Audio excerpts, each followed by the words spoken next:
Que en estos momentos nos encontramos con la diputada Andrea Chávez, diputada federal por Chihuahua, el bello estado de Chihuahua, ya Así es. en Chihuahua. Mi querida Andrea, ¿cómo estás? ¿Cómo te va? Querido Manuel, un abrazo muy fuerte, muy caluroso a nuestro querido Hans. Gracias a los dos por siempre informarnos, porque yo soy de esas legisladoras que siempre acuden a los perfiles de Manuel y de Hans para informarse. Muchísimas gracias por acompañarnos en este momento histórico. No, al contrario, mi querida Andrea, aquí estamos, nos encontramos, hay varias cosas en desarrollo en este momento. Hace un par de horas la Suprema Corte declaró que sí era constitucional la ley eléctrica del presidente López Obrador, pero varios ministros votaron en contra, de hecho más de los que votaron a favor. Entonces Fueron 7. 7, es un número bastante preocupante en contraste con los 4 que votaron a favor de que permaneciera constitucional. Permanece constitucional. Entonces eso es el tema en la Suprema Corte, en el Poder Judicial, y aquí en el Poder Legislativo en unos momentos se dará información pues en un mensaje a la nación, Andrea.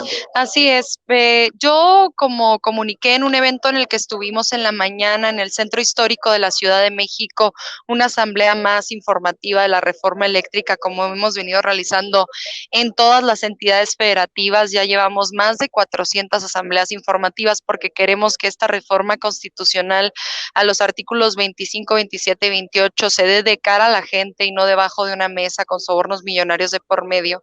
Y adelanté yo que no debíamos estar preocupadas y preocupados con respecto a la resolución de la Suprema Corte de Justicia de la Nación.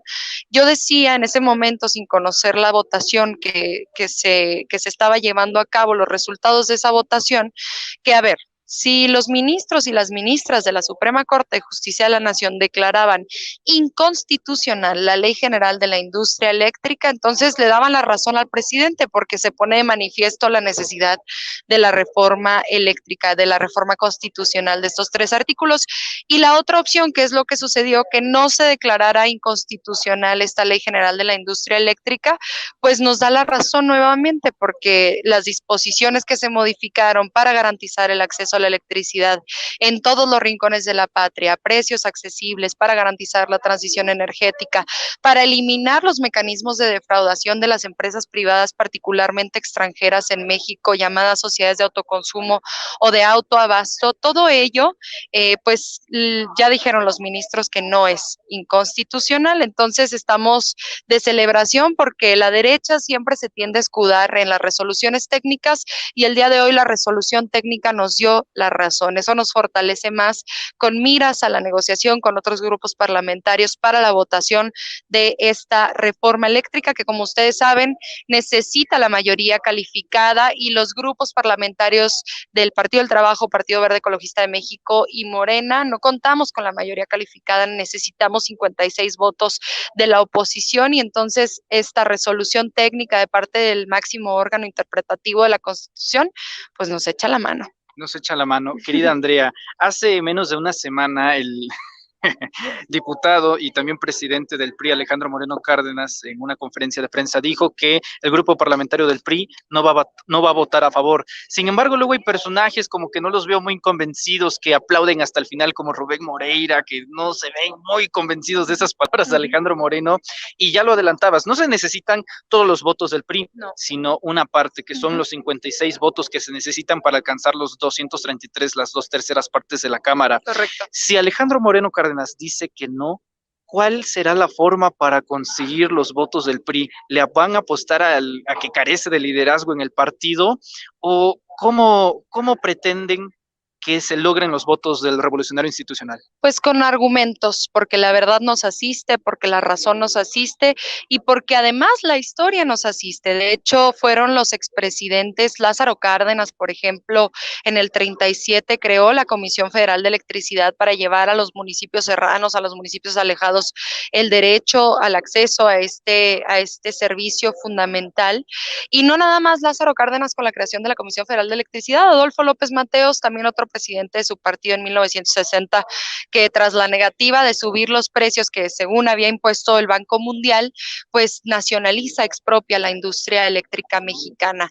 Los dos presidentes del mismo partido, ¿no? Y además los documentos identitarios del PRI son documentos que llaman al nacionalismo, son documentos que llaman a la protección de los bienes naturales que deben ser de la nación, que llaman a la protección de las áreas estratégicas de la nación y de las empresas públicas. Entonces, solo los podemos convencer con argumentos, porque nosotros y nosotras no somos como los de antes, que con sobornos millonarios de por medio no hay cañonazos como en el pacto en contra de México, en aquella reforma de 2003 en el sexenio de Enrique Peña Nieto. Aquí todo es con la razón, nada es por la fuerza y mucho menos con los sobornos. Mi querida Andrea, hace 17 años en este recinto legislativo, el entonces jefe de gobierno de la Ciudad de México, Andrés Manuel López Obrador, venía a estas instalaciones a defenderse por el proceso de desafuero en su contra.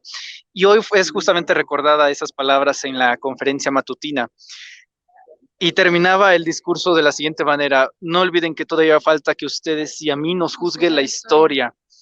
17 años después, te encuentras tú, te encuentras una nueva generación de políticos, de diputados, y creo que ese mensaje con el que cierra el presidente López Obrador es el con el que deberían de abrir ustedes para estos políticos de oposición, que el juicio de la historia está más vigente que nunca, y que bueno, justamente el día de ayer, pues una organización de más de 80,000 personas en el Monumento a la Revolución, justamente en defensa de la reforma eléctrica. ¿Cuáles son tus reflexiones de este día tan importante? 17 años del desafuero, se juega la reforma eléctrica, ahorita van a dar un mensaje bastante importante. ¿Tus reflexiones, Andrea?